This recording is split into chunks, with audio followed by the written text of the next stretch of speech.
Revisão. 1. Gilles Deleuze, 1981. Francis Bacon, Lógica da Sensação. Prólogo.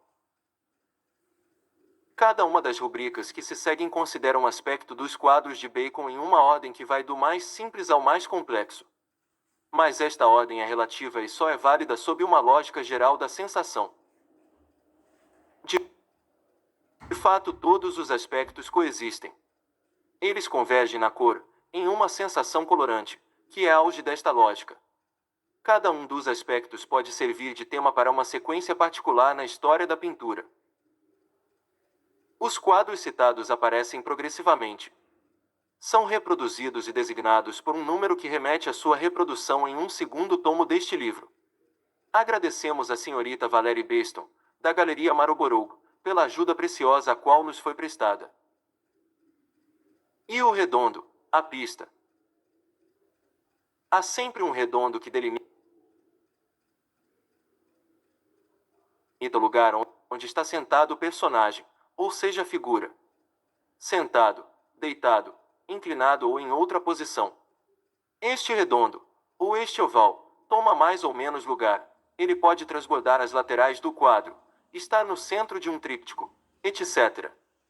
Quase sempre ele é redobrado, ou ainda substituído, pelo redondo da cadeira onde o personagem está sentado, pelo oval da cama onde o personagem está deitado. Ele se espalha pelas pastilhas que cercam uma parte do corpo do personagem, ou no círculo giratório que envolve o corpo. Mas mesmo os dois camponeses só formam uma figura com relação a uma terra arrebatada, estreitamente contida no oval de um pote. Resumindo, o quadro comporta uma pista, uma espécie de circo como lugar. É um procedimento muito simples que consiste em isolar a figura. Existem outros procedimentos de isolamento: colocar a figura em um cubo, ou antes em um paralelepípedo de vidro ou gelo, fazê-la colar sobre um raio, sobre uma barra estirada, como que sobre um arco magnético de um círculo infinito, combinar todos esses meios, o redondo, o cubo e a barra, como que em um estranho sofá largo e arqueado de Bacon. Estes são os lugares. De todo modo, Bacon não esconde que tais procedimentos são quase que rudimentares, apesar da sutileza de sua combinação. O importante é que eles não limitam a figura à imobilidade, pelo contrário, eles tornam sensível uma espécie de encaminhamento, de exploração da figura em seu lugar, ou sobre si mesma. É um campo operacional. A relação da figura com seu lugar isolante define um fato, o fato é o que tem lugar. E a figura, assim isolada, torna-se uma imagem, um ícone.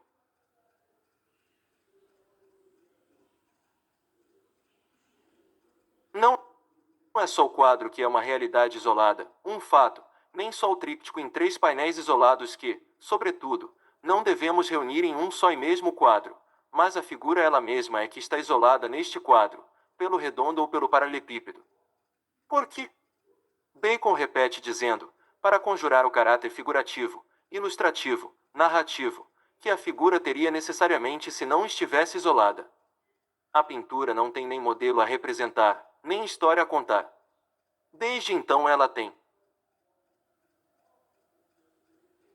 Tradução de Deleuze, Gilles, 1981, Francis Bacon, Logique de la Sensation.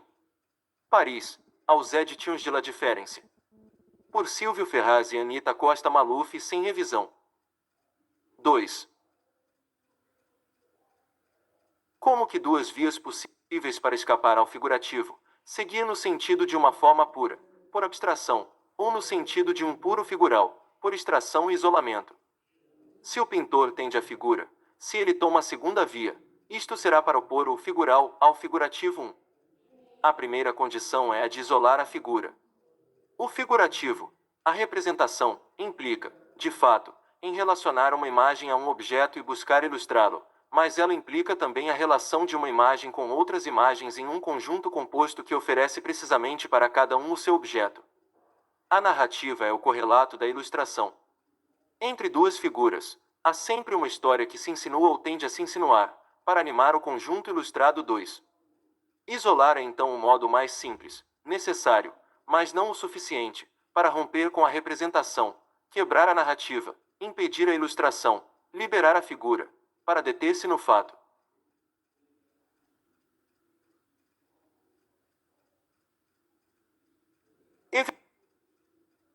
Evidentemente o problema é mais complicado. Será que não existiria um outro tipo de relação entre as figuras, não narrativo, e que portanto não destacaria nenhuma figuração?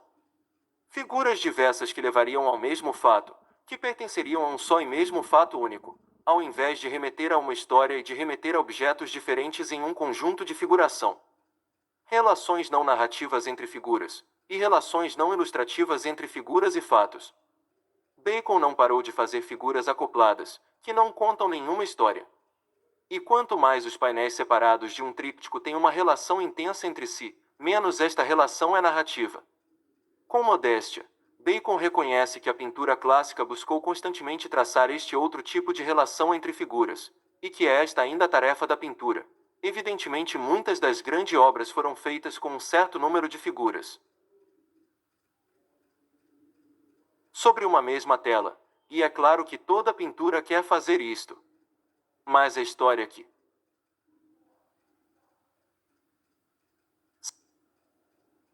se conta entre uma figura e outra anula desde o princípio as possibilidades que a pintura tem em agir por si mesma. E reside aí uma dificuldade muito grande. Mas um dia ou outro alguém virá e será capaz de colocar diversas figuras sobre uma mesma tela atriz. Qual será então este outro tipo de relação entre figuras acopladas ou distintas? Chamemos esta nova relação de Matters of Fact, proposição às relações inteligíveis, de objeto ou de ideias. Mesmo se reconhecemos que Bacon já tenha largamente conquistado este domínio, é sob aspectos mais complexos do que aqueles que consideramos atualmente.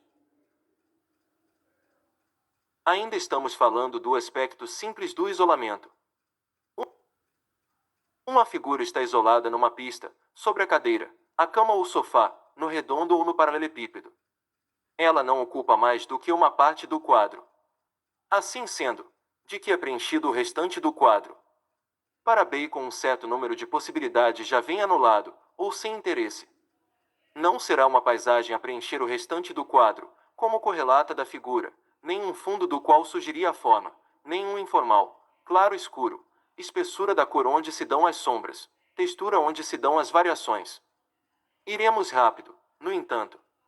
É claro que existem as figuras paisagens, no início da obra, como em Van Gogh de 1957, existe texturas extremamente nuanceadas como em Figura em uma Paisagem ou Figura Estudo, e, de 1945, existe ainda a espessura e a J. F. Lyotard emprega o termo figural como substantivo, opondo-o a figurativo. Confira Discourse, Figure, ed. Klinksiek. 2 Confronte com Bacon, L'art de Era Impossible, Entretiens avec David Sylvester, ed. Skira. A crítica do figurativo, por sua vez, ilustrativo e narrativo, é constante nos 2 tomos deste livro, que citaremos daqui em diante por I. 13. E, pp 54, 55. Tradução de Deleuze, Gilles, 1981, Francis Bacon, Logique de la Sensation. Paris, Aux Éditions de la Différence. Por Silvio Ferraz e Anita Costa Maluf, sem revisão. 3. Densidade como cabeça segunda, de 1949, e sobretudo existe um período superposto de 10 anos, do qual Sylvester diz ser dominado pela sombra, o obscuro e a nuance, antes de retornar ao preciso 4. Mas não se exclui que aquilo que é destino passa por contornos que parecem contradizê-lo.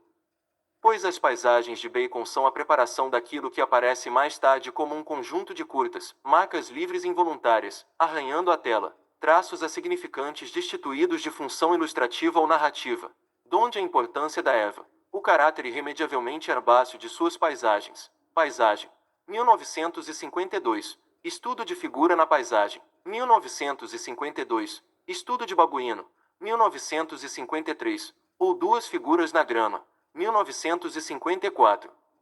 Quanto às texturas, à espessura, à sombra e ao fluido, eles já preparam o grande processo de limpeza local, com papel chifon, vassourinha ou escova, em que a espessura é estendida sobre uma zona não figurativa. Portanto, precisamente, os dois procedimentos de limpagem local e do traço a significante pertencem a um sistema original que não é nem o da paisagem, nem o do informal ou do fundo, bem que eles sejam aptos, em virtude de sua autonomia, a fazer paisagem ou a fazer fundo, e mesmo a fazer sombra. De fato, o que ocupa sistematicamente o resto do quadro são os grandes chapados de cor viva, uniforme e imóvel. Finos e duros, eles têm uma função espacializante.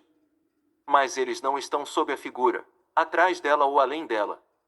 Eles estão estritamente ao lado, ou antes em torno, e são tomados por em uma vista próxima, tátil ou áptica, enquanto figura ela mesma.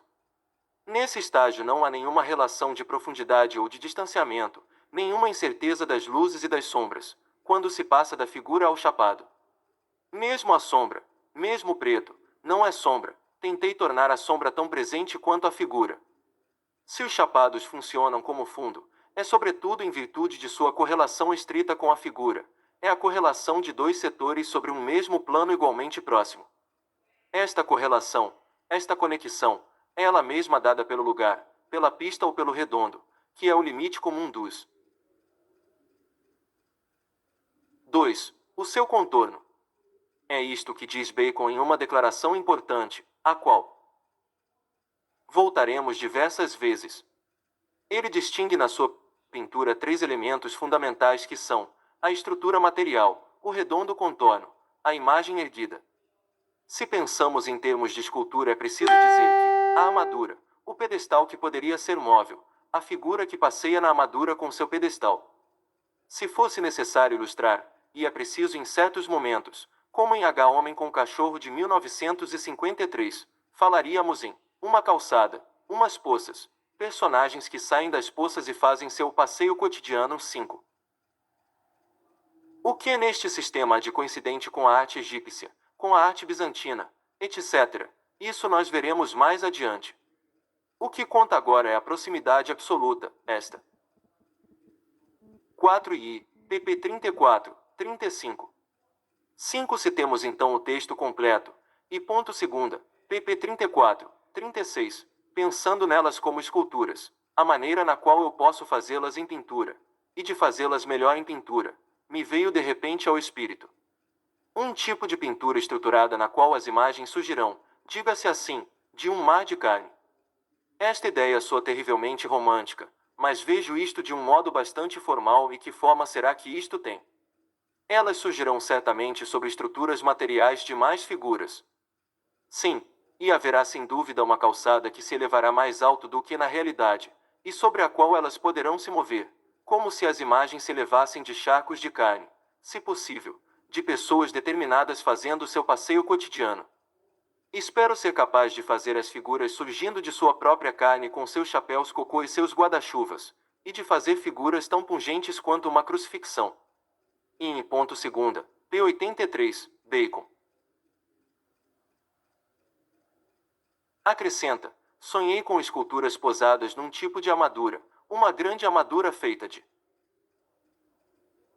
modo que a escultura pudesse escorregar por sobre, e que as pessoas pudessem elas mesmas, a seu gosto, mudar a posição da escultura.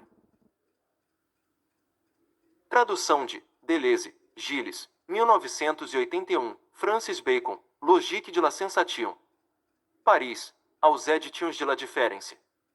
Por Silvio Ferraz e Anita Costa Maluf, sem revisão. 4. Com precisão, do chapado que funciona como fundo, e da figura que funciona como forma, sobre o mesmo plano de visão próxima.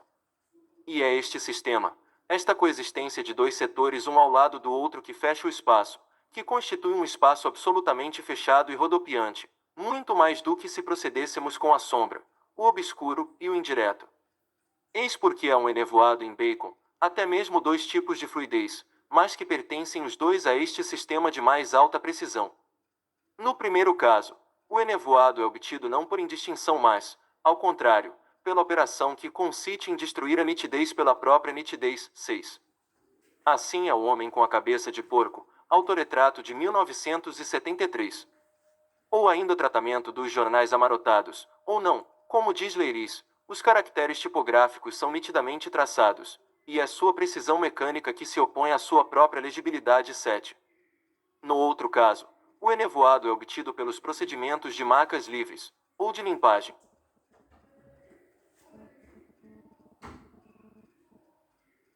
Eles também pertencentes aos elementos precisos do sistema, existem ainda outros casos. 6. A propósito de Tati, outro grande artista dos chapados, André Bazin disse que raros são os elementos sonoros indistintos. Pelo contrário, toda a astúcia de Tati consiste em destruir a nitidez pela nitidez. Os diálogos não são incompreensíveis, mas insignificantes, e sua insignificância é revelada por sua própria precisão. Tati até mesmo deforma as relações de intensidade entre os planos. Quest se é que lê cinema. P46, ed. Do Cef. 7 Leiris, ao verso Desímades. Ed. Fata Morgana, P26. Tradução de Deleuze, Gilles, 1981, Francis Bacon, Logique de la Sensation. Paris, aos Editions de la Différence. Por Silvio Ferraz e Anita Costa Maluf, sem revisão. 5. Segunda nota sobre a relação da pintura antiga com a figuração. A pintura deve banir a figura do figurativo. Mas Bacon invoca dois dados que fazem com que a pintura antiga não tenha mais com a figuração ou com a ilustração a mesma relação que a pintura moderna. De um lado, a fotografia tomou para si a função ilustrativa e documentária, se bem que a pintura moderna não tenha mais que preencher esta função que ainda pertence à antiga. Por outro lado, a pintura antiga ainda estava condicionada por certas possibilidades religiosas, que davam um sentido pictórico à figuração, enquanto a pintura moderna é um jogo até o ponto 8. Não é certo, portanto, que estas duas ideias, tomadas de Mauraux, sejam adequadas. Pois as atividades concorrem entre si, e uma não se contenta em simplesmente preencher um papel abandonado pela outra. Não imaginamos uma atividade que se encarregue de uma função largada por uma arte superior. A fotografia, mesmo a instantânea, tem toda uma outra pretensão que não é a de representar, ilustrar ou narrar. E quando Bacon fala por sua conta da fotografia, e das relações fotografia-pintura, ele diz coisas mais profundas. Por outro lado, o vínculo entre elemento pictórico e sentimento religioso, na pintura antiga, parece, por sua vez, mal definido pela hipótese de uma função figurativa que estaria sendo simplesmente santificada pela fé.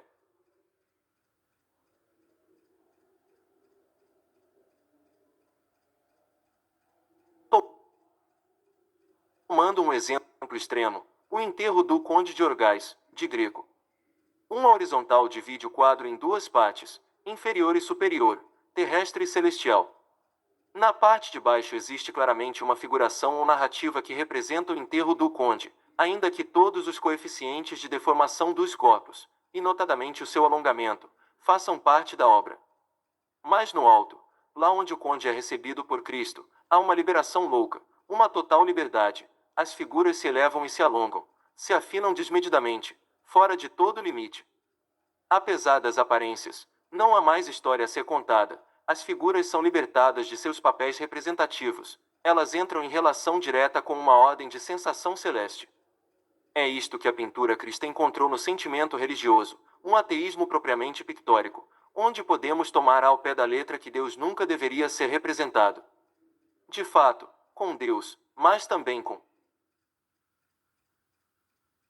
Cristo, com a Virgem, e também com o inferno, as linhas, as cores, os movimentos se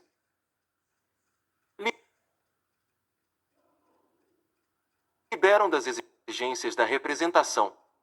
As figuras se levantam ou mergulham, ou se contorcem, livres de toda figuração. Elas não têm mais nada a representar ou narrar, pois se contentam em remeter, neste domínio, ao código existente da Igreja.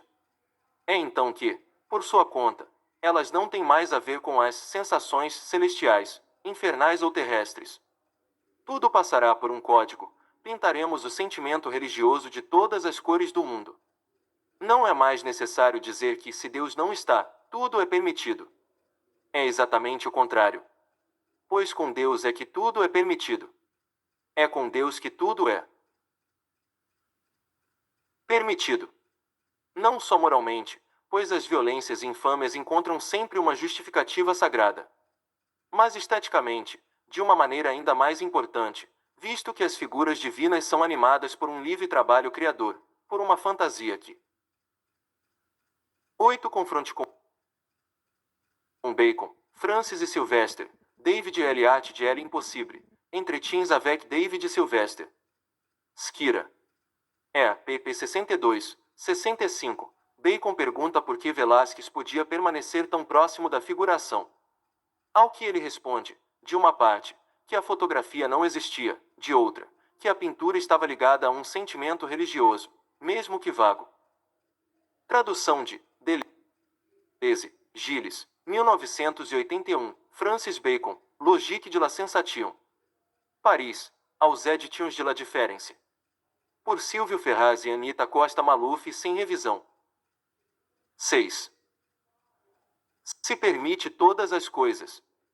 O corpo de Cristo é verdadeiramente talhado de uma inspiração diabólica que o faz passar por todos os domínios sensíveis, por todos os níveis de sensação diferentes. Vejamos mais dois exemplos. O Cristo de Giotto, transformado num pipa em pleno céu, verdadeiro avião, que lança sua cicatriz sobre São Francisco, enquanto as linhas achuriadas do percurso da cicatriz aparecem como as marcas livres com as quais o santo maneja os fios do avião-pipa. Ou ainda a criação dos animais de Tintoretto. Deus é como um starter que dá a partida de uma corrida de obstáculos, os pássaros e os peixes partindo primeiro, enquanto o cão, os coelhos, o cervo, a vaca e o unicórnio esperam por sua vez. Não podemos mais dizer que o sentimento religioso sustentava a figuração na pintura antiga. Pelo contrário, ele torna possível uma liberação das figuras, o surgimento das figuras fora de toda figuração. Também não podemos mais dizer que a renuncia à figuração seja mais fácil a pintura moderna enquanto jogo. Pelo contrário, a pintura moderna está invadida, sitiada pelas fotografias e pelos clichês que se instalam sobre a tela antes mesmo que o pintor comece seu trabalho. De fato, será um erro acreditar que o pintor trabalha sobre uma superfície branca e virgem. A superfície já está toda investida virtualmente por todo tipo de clichês com os quais é necessário romper. E é isto que diz Bacon ao falar da fotografia. Ela não é uma figuração do que vemos, ela é o que o homem moderno vê. 9. Ela não é simplesmente perigosa por ser figurativa, mas porque pretende reinar sobre a visão, ou seja, sobre a pintura. Assim, tendo renunciado ao sentimento religioso, mais cercada pela fotografia, a pintura moderna fica numa situação difícil para romper com a figuração que parecerá ser seu miserável domínio reservado. Esta dificuldade a pintura abstrata confirma. Foi necessário o trabalho extraordinário da pintura abstrata para retirar a arte moderna da figuração. Mas não existiria uma outra via, mais direta e menos sensível. 9 e 67. Voltaremos a este ponto que explica a atitude de Bacon com relação à fotografia, ora de fascínio, ora de desprezo. Em todo caso, o que ele reprova na fotografia não é o fato de ela ser figurativa. Tradução de Deleuze, Gilles, 1981, Francis Bacon, Logique de la Sensation. Paris, Aux Éditions de la Différence. Por Silvio Ferraz e Anita Costa Maluf, sem revisão. 7. Terceira, atletismo.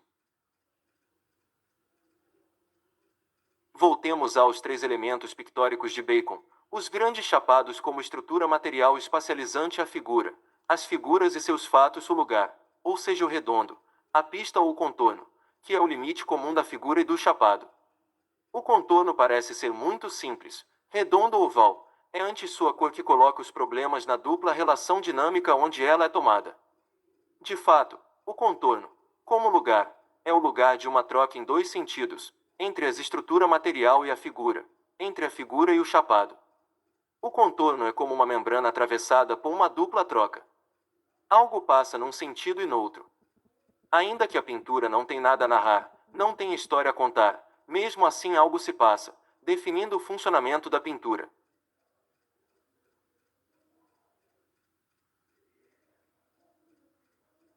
No redondo, a figura está sentada numa cadeira, deitada numa cama. Às vezes ela parece mesmo à espera do que vai se passar. Mas o que se passa, ou vai passar, ou já está passando, não é um espetáculo, uma representação. Aqueles que espreitam, em Bacon, não são espectadores. Nos quadros de Bacon surpreendemos o esforço por eliminar todo espectador, e com isto todo espetáculo. Assim, a tauromaquia de 1969 apresenta duas versões. Na primeira, o grande chapado comporta ainda um painel aberto em que percebemos uma multidão, como uma legião romana que teria vindo ao circo. Enquanto a segunda versão fecha o painel e não se contenta mais em entrelaçar as duas figuras de toureiro e de touro, mas volta-se verdadeiramente para seu fato único ou comum, ao mesmo tempo em que desaparece o tecido rubro que ligava o espectador ao que ainda é espetáculo. Os três estudos de Isabel Hawthorne, 1967, mostram a figura em vistas de fechar a porta sobre um intruso ou uma visitante, mesmo que seja seu próprio duplo.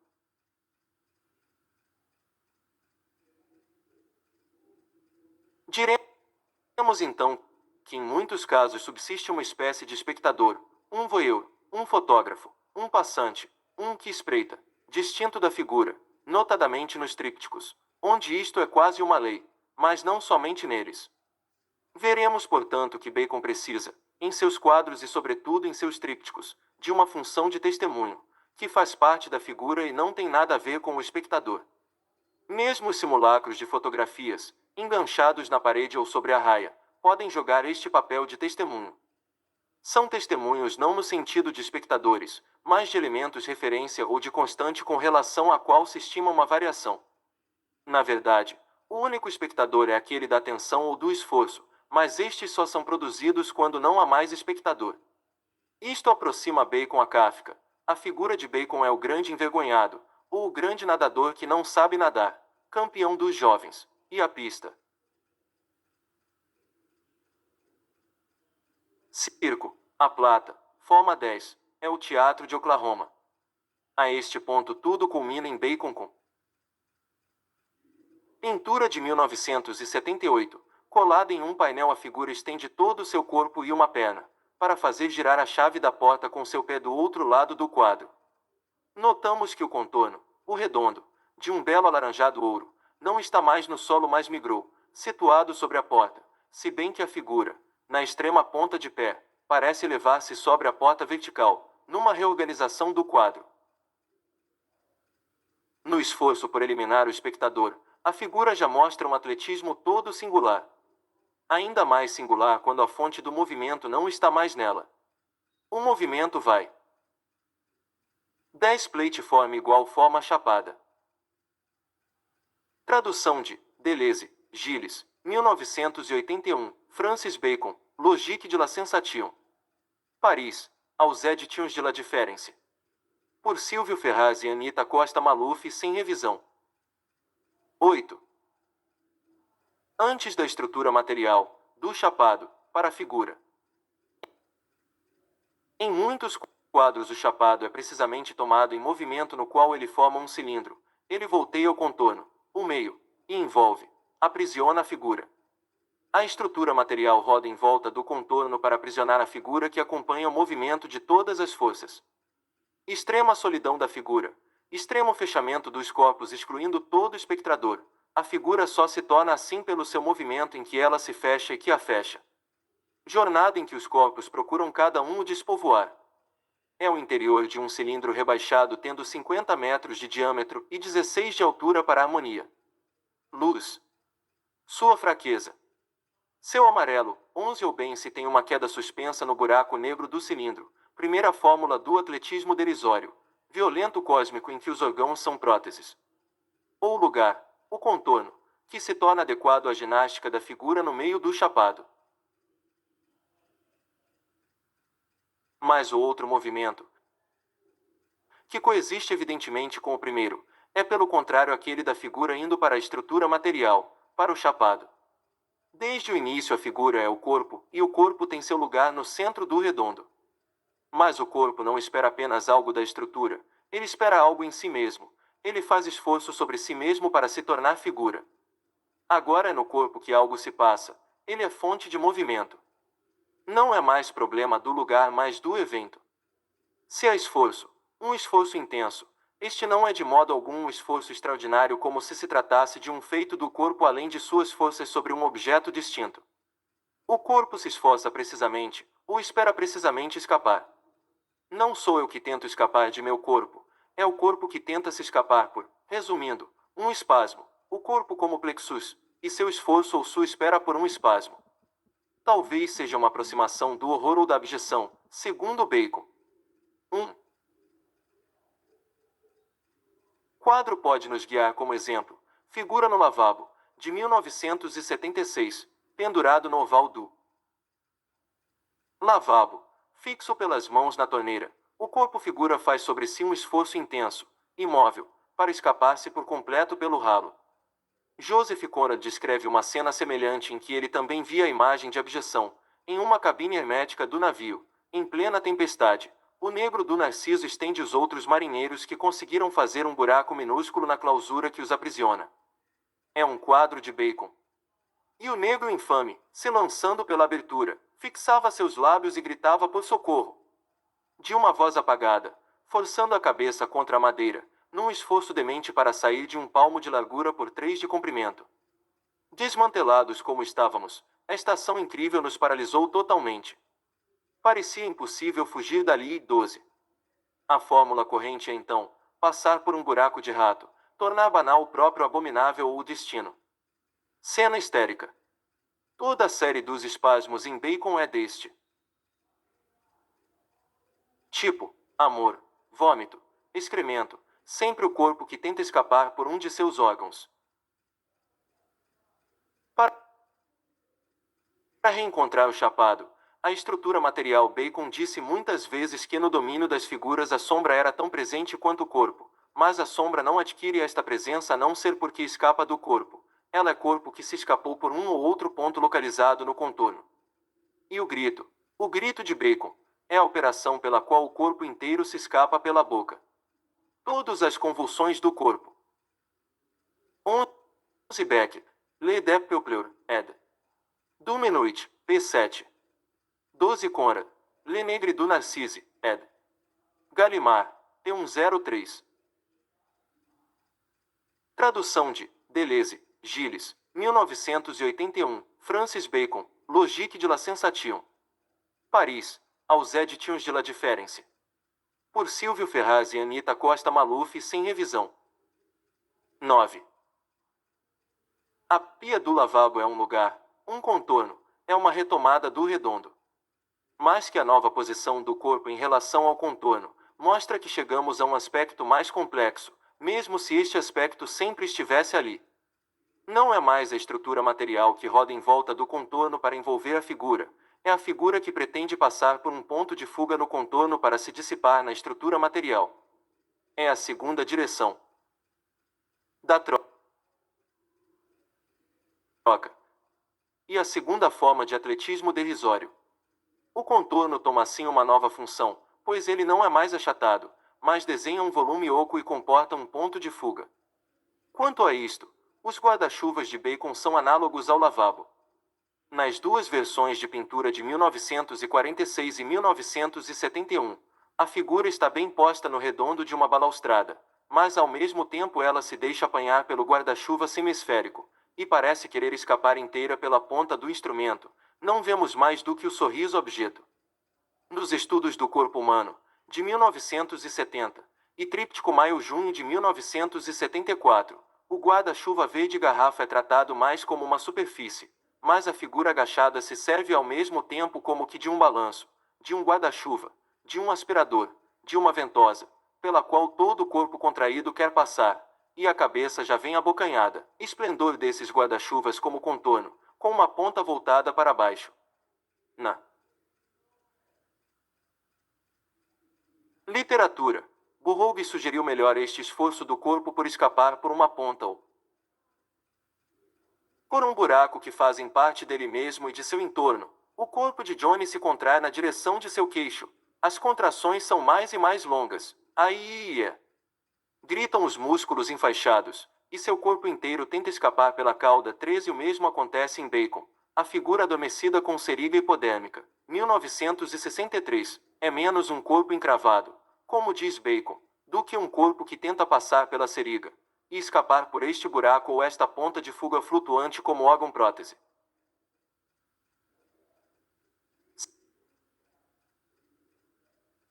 Se a pista ou o redondo se prolongam no lavabo, no guarda-chuva, o cubo ou o paralelepípedo se prolongam também no espelho. Os espelhos de Bacon são o que quisermos, menos uma superfície que reflete. O espelho é uma espessura opaca por vezes preta. Bacon não vive, de modo algum, o espelho ao modo de Lewis Carroll. O corpo passa dentro do espelho, ele se aloja, a si mesmo e a sua sombra. Eis o que é fascinante, não há nada atrás do espelho, mas dentro dele. O corpo parece se alongar, se achatar, esticar-se dentro do espelho como se ele se contraísse para passar pelo buraco. Se for preciso, a cabeça se fende numa grande greta triangular, que vai se reproduzir dos dois lados e espalhá-la por todo o espelho, como um bloco de gordura numa sopa. Mas nos dois casos, tanto no guarda-chuva ou no lavabo quanto no espelho, a figura não está mais isolada, sozinha. Ela está deformada, contraída e aspirada, estirada e dilatada. É que o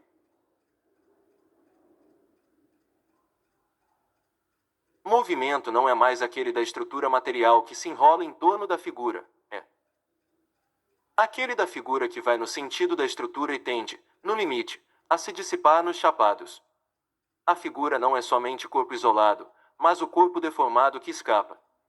O que faz da deformação um destino é que o corpo tem uma relação necessária com a estrutura material, não somente esta se enrola em torno dele, mas ele deve juntar-se a ela e se dissipar, e assim passar pelos instrumentos prótese que constituem passagens e estados reais, físicos, efetivos, sensações e de maneira nenhuma imaginações.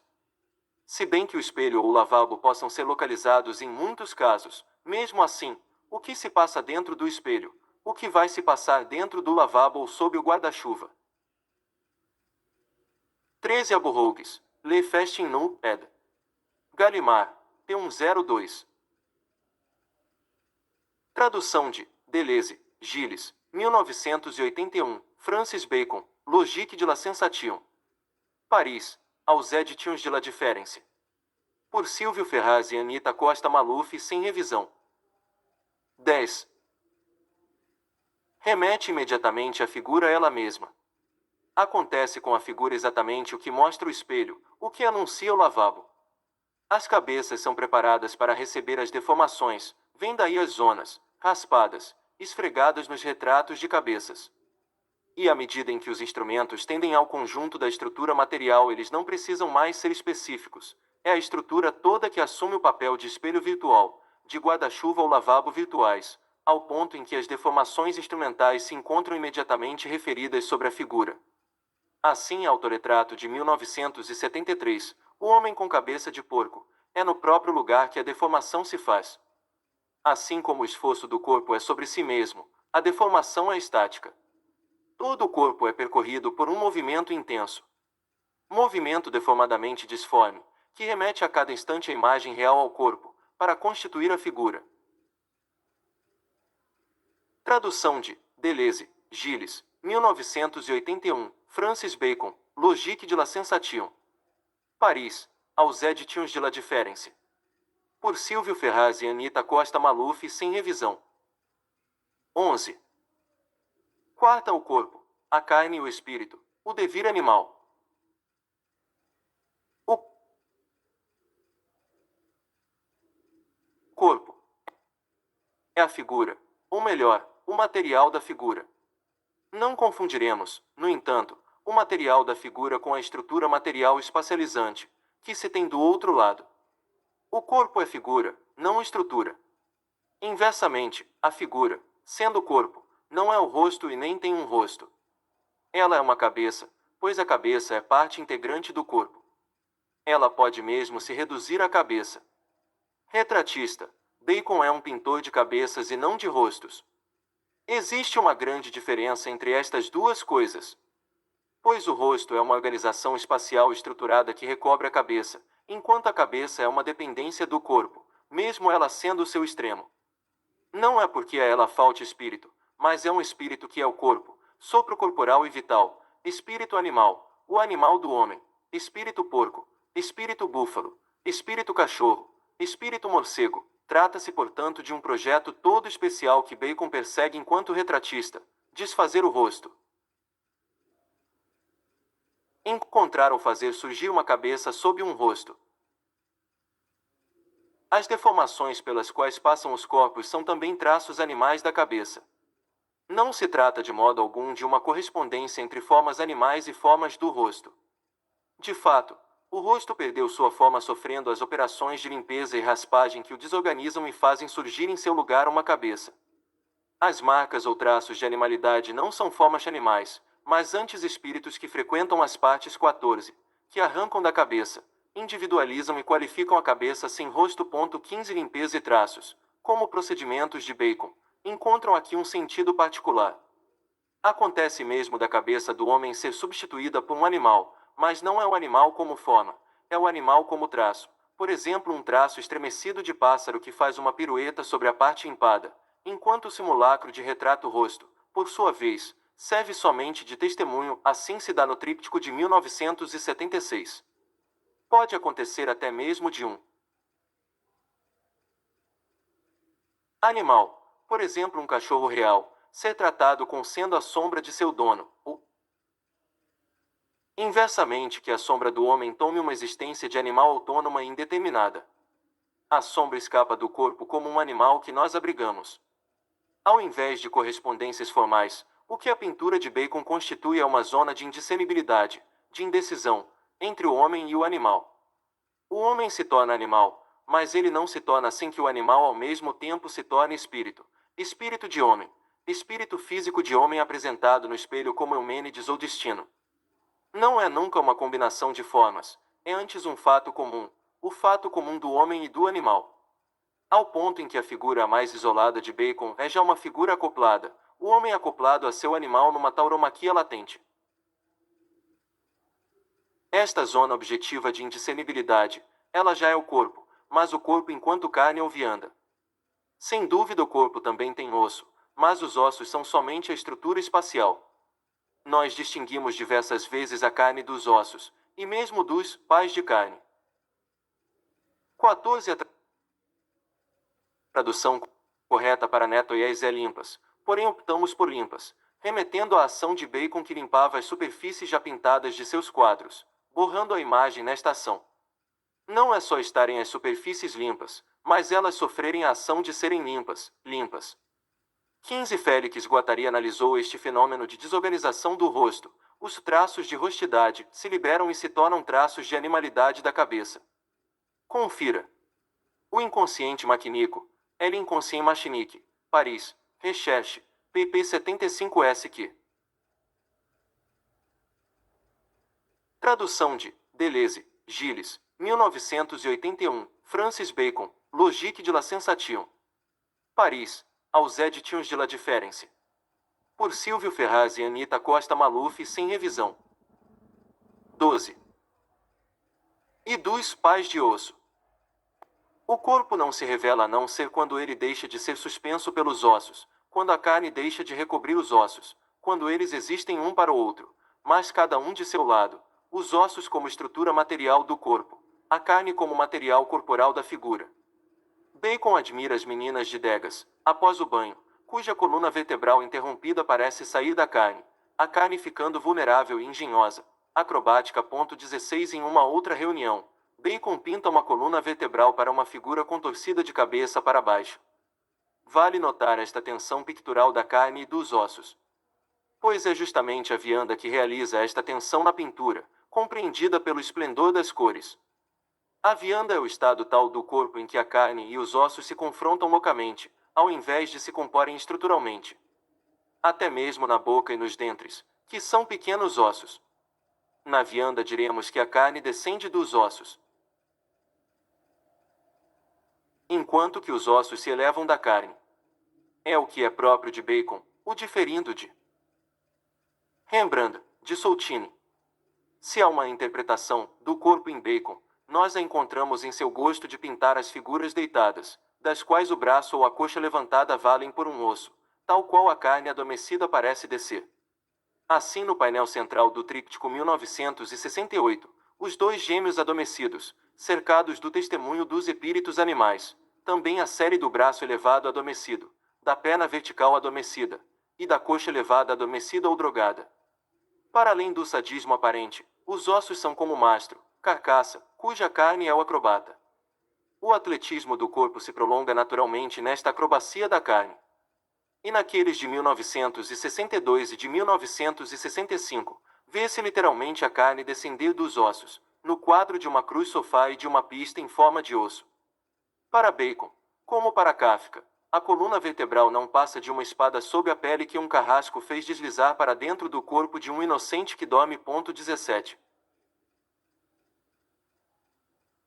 Pode-se mesmo pensar que um osso foi somente sobreposto, em um jato de pintura, lançado ao acaso. Piedade para a vianda. Não há dúvida. A vianda é o objeto mais alto da piedade de Bacon. São somente objetos de piedade, sua piedade anglo-irlandesa. O mesmo é para Soutine, com sua imensa piedade judia. A vianda não é uma carne morta, ela guarda todos os sofrimentos e toma sobre si as cores da carne viva. Um tanto de cor convulsiva e de vulnerabilidade, mas também de invenção sedutora, de cor e de acrobacia. Bacon não pede piedade aos bichos, mas sim que todo homem que sofre é a vianda. A vianda é a zona comum do homem e do bicho, sua zona de indiscernibilidade. Ela é este fato, este estado mesmo em que a pintura se identifica aos objetos de seu horror ou de sua compaixão. É certo que o pintor é um açougueiro, mas ele está neste açougue como que dentro de uma igreja, com a vianda por ser crucificada, pintura de 1946. É só no açougue que Bacon é um pintor religioso. Sempre fiquei muito tocado pelas imagens referentes a batedouros e peças de vianda, e para mim elas estão estreitamente ligadas a tudo o que é a crucifixão. É claro, nós somos vianda, nós somos as carcaças em potência. Se vou a um açougue, fico sempre surpreso de não estar lá no lugar do animal. 18. O romancista Morites, no final do século XVIII, descreve um personagem de sentimentos bizarros, uma sensação extrema de isolamento, de insignificância quase igual à negação, horror de um suplício, ao assistir à execução de 4 homens. 16. pp 92, 94. 17. Kafka, A Espada. 18 p 55 e p 92.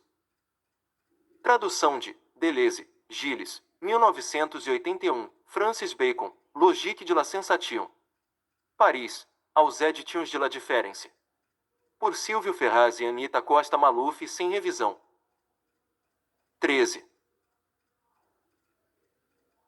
Exterminados e esquartejados, os pedaços destes homens, jogados na rua, ou sobre a balaustrada, a certeza de que somos singularmente implicados, que somos toda esta vianda atirada, que o espectador já é o espetáculo, massa de carne ambulante, daí a ideia de que os animais mesmos são homem, e de que nós somos tanto o criminoso quanto o gado, e ainda este fascínio pelo animal que morre, um veado, a cabeça, os olhos, o focinho, as narinas, e por vezes ele se esquecia de tal modo. Na contemplação suspensa do bicho que acreditava realmente existir um instante em que notou a espécie de ausência de tal ser, breve, saber se entre os homens ele era um cachorro ou se um outro animal já havia ocupado de tal modo seus pensamentos desde a infância. 19. As páginas de Morites são esplêndidas. Não é um arranjo de homem e bicho, não é uma semelhança, é uma identificação de fundo, uma zona de indiscernibilidade mais profunda que toda. Identificação sentimental. O homem que sofre é um bicho, o bicho que sofre é um homem. É a realidade do devir. Que homem revolucionário, na arte, na política, na religião ou não importa onde, nunca sentiu este momento extremo em que ele próprio não passava de um bicho, irresponsável, não pelos vitelos que morrem, mas frente aos vitelos que morrem. Mas será possível dizer a mesma coisa, exatamente a mesma coisa, da vianda e da cabeça, para saber qual a zona de indecisão objetiva do homem e do animal? Será que podemos dizer objetivamente que a cabeça é vianda, visto que a vianda é espírito?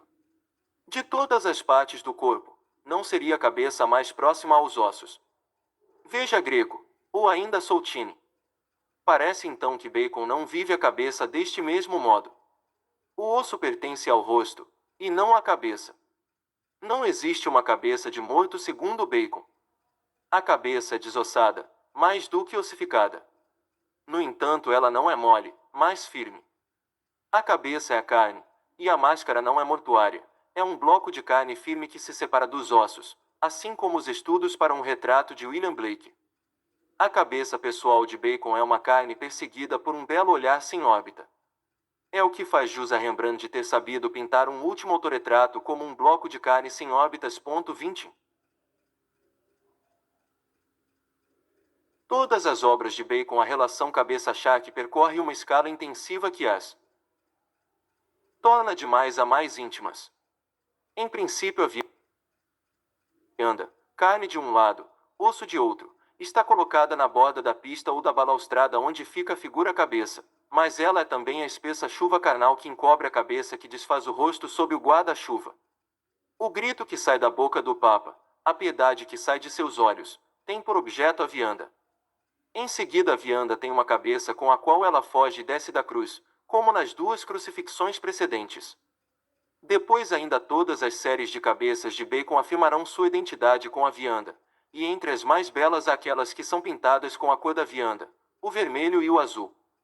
Por fim, a vianda é ela mesma uma cabeça, a cabeça se tornando a potência não localizável da vianda, como em Fragmento de um Crucifixão, de 1950, onde toda a vianda grita sob o olhar de um espírito cachorro que pende do alto da cruz.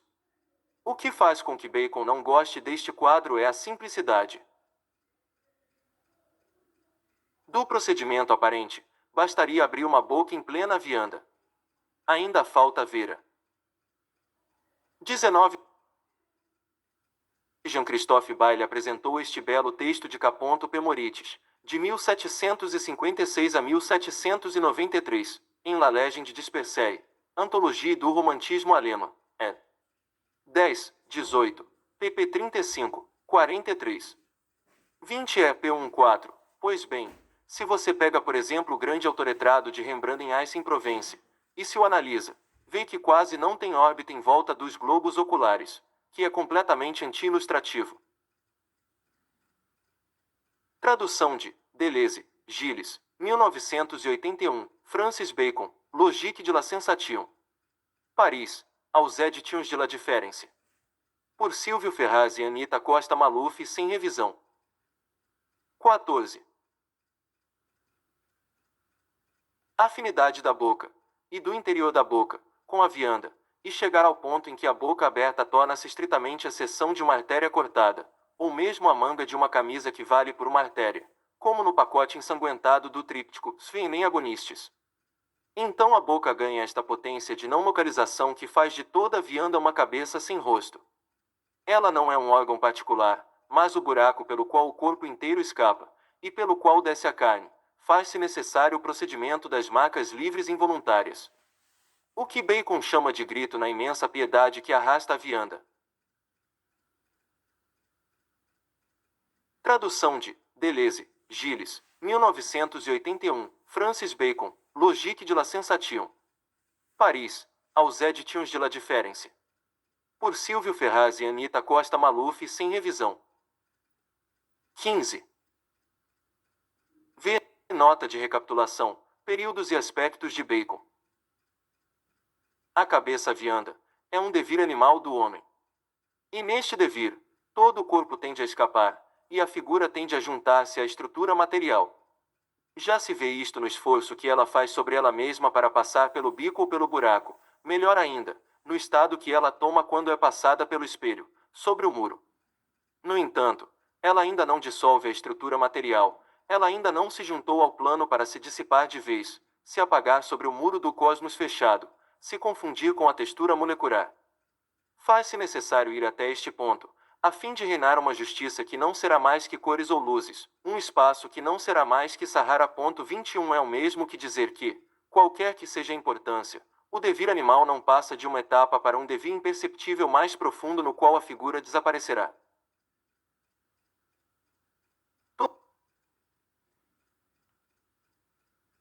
Todos os corpos escapam pela boca que grita. Pela boca redonda do papa ou da ama de leite, o corpo escapará como que por uma artéria. E, entretanto, esta não é a última palavra na série da boca segundo Bacon. Ele sugere que exista, para além do grito, um sorriso ao qual ele não teve acesso.